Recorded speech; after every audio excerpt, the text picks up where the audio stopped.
Thank you, President. My matter is for the Minister for Youth Justice. It relates to the Government's Youth Justice Strategic Plan 2020 to 30. More specifically, it relates to some wording on page 28 of that plan under the heading of Key Actions 2020 to 2024.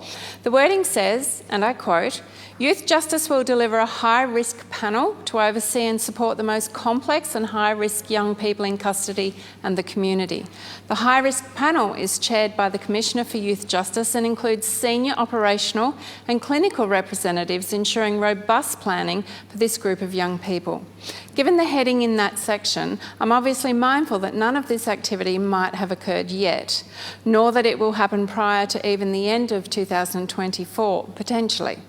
Equally though, some of that wording from which I just quoted is written in present tense. It therefore at least conveys an impression that the panel might already have been formed, or that some of its members might already have been chosen. And that's really why I'm raising this matter this evening.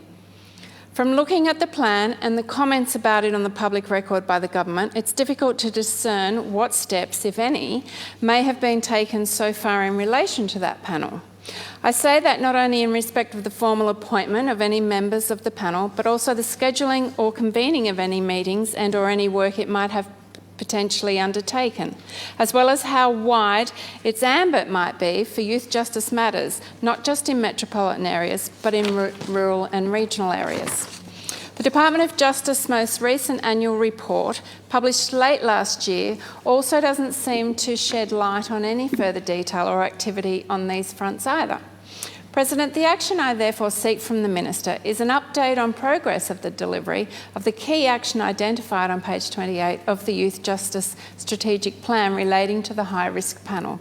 As a central component of that update, I would obviously be grateful for an outline of the nature and results of any work it might have undertaken so far, if it is the case that the panel has already been established and is already in operation. Alternatively, if it is yet to be established, then I would appreciate advice from the Minister or the likely date by which the work may commence.